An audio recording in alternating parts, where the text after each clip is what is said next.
સાબુદાણા પલાળવાની ઝંઝટ વગર કે ખીરાને વધારે પડતી હલાવવાની માથાકૂટ વગર આજે આપણે ઇન્સ્ટન્ટ કુકરની અંદર ફક્ત એક વિસલમાં સાબુદાણાના એકદમ સફેદ દૂધ જેવા અને પોચા પાપડ બનાવીને તૈયાર કરી લઈશું. ઘરમાં દાંત વગરના વડીલો હશે કે નાના બાળકોને પણ આપવા હશે ને તો પણ તમે આપી શકશો. આની અંદર આપણે એકલા સાબુદાણાનો ઉપયોગ કર્યો છે, બટેકા પણ નથી એડ કર્યા, તો પણ સાબુદાણાના પાપડ એકદમ પોચા બનશે.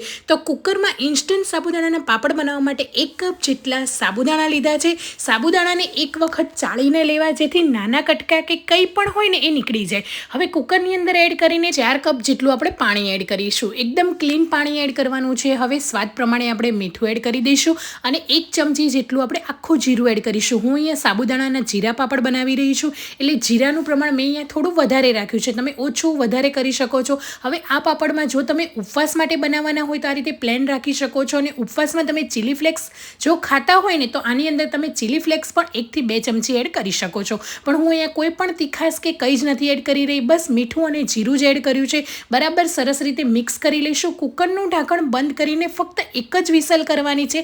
હાઈ ગેસની ફ્લેમ પર રાખીશું અને એક વિસલ કરી લઈશું. તો એક વિસલ થઈ ગયું છે. કુકર ઠંડુ થઈ જાય ને એટલે કાઢી લઈશું અને ચેક કરીશું. જ્યારે કુકર ગરમ હશે ને ત્યારે તમને આ રીતનું એકદમ પાણી જેવું પતલું બેટર લાગશે અને સાબુદાણા તમે જોઈ શકો છો એક વિસલમાં એકદમ ટ્રાન્સપરન્ટ થઈ ગયા છે. જો તમે 2 કે 3 વિસલ કરશો ને તો સાબુદાણા એકદમ મેલ્ટ થઈ જશે અને આ રીતે સાબુદાણાના જે દાણા છે ને મોતીના દાણા જેવા એ સરસ એવા પાપડની અંદર દેખાશે. એટલે મેં અહીંયા એક જ વિસલ કરી છે. હવે ગરમ હોય ને ત્યારે જ એને ઢાંકીને મૂકી દેવાનું. જ્યાં સુધી એકદમ સરસ એવું ઠંડુ ના થાય ને ત્યાં સુધી મિશ્રણને રહેવા દેવાનું. અને તમે જોઈ શકો છો મેં અહીંયા લગભગ 15 મિનિટ સુધી પંખા નીચે રહેવા દીધું અને મિશ્રણ સરસ ઠંડુ અને ઘટ્ટ થઈ ગયું છે. તો પાપડ પરવા માટે મિશ્રણ એકદમ પરફેક્ટ છે. તો આ રીતે મિશ્રણને હવે આપણે ઠંડુ થયા પછી કોઈ પણ પ્લાસ્ટિકની આ રીતે બેગ લઈ લેવાની. કાગળ હોય ને પ્લાસ્ટિકનો એ પણ તમે આ રીતે રાખી શકો છો. તો પ્લાસ્ટિક પર અડધા ડોયા જેટલું આ રીતે બેટર એડ કરતું જવાનું અને રાઉન્ડ શેપમાં પતલા સાબુદાણાના પાપડ આપણે કરી લેવાના. હું અહીંયા નાની સાઇઝના બનાવું છું. જો તમને મોટા પસંદ હોય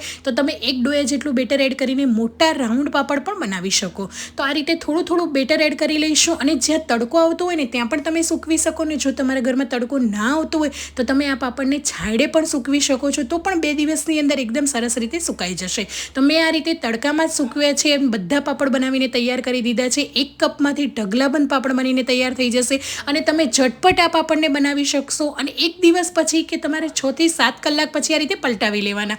તો પલટાવી લેશો ને એટલે એક સાઈડ ઉપરની સરસ રીતે ડ્રાય થઈ જશે અને પલટાવીને ફરીથી 2 દિવસ માટે તડકામાં રહેવા દેવાના. તો એકદમ સરસ રીતે સુકાઈ જશે ને આ પાપડને સરસ રીતે સુકાવા દેવાના.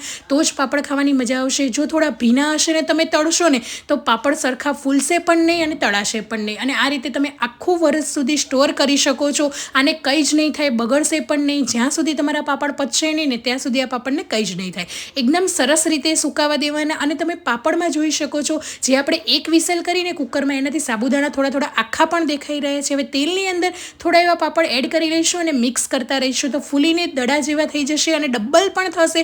તો તમે જોઈ શકો છો પાપડ એકદમ સરસ રીતે તૈયાર છે. ઉપવાસની અંદર બનાવીને તમે ખાઓ તો તમે પણ જરૂરથી એકવાર ટ્રાય કરજો. આખો વર્ષ માટે જરૂરથી બનાવીને સ્ટોર કરી શકો છો. જ્યારે પણ ખાવા હોય ત્યારે બાળકોને નાસ્તામાં પણ ફ્રાય કરીને આપી શકો, એર ફ્રાયરમાં પણ તમે બેક કરીને આપી શકો છો. તો એકવાર બનાવજો અને મને જરૂરથી કમેન્ટ બોક્સમાં જણાવજો કે કુકરની અંદર ફક્ત એક વિસલમાં ઝટપટ બની જાય તેવા સાબુદાણાના પાપડની રેસીપી તમને કેવી લાગી. બહુ બધા પાપડ તમે બનાવ્યા હશે અને જોયા પણ હશે કે પાપડ કેવી રીતે બને છે, પણ આ રીતે તમે ક્યારેય નહીં બનાવ્યા હોય. જરૂરથી એક વખત બનાવીને ટ્રાય કરજો. એકદમ પોચા છે, તમે રિઝલ્ટ જોઈ શકો છો અને મેલ્ટ એન્ડ માઉથ પણ બન્યા છે. જરાય તેલ પણ નથી.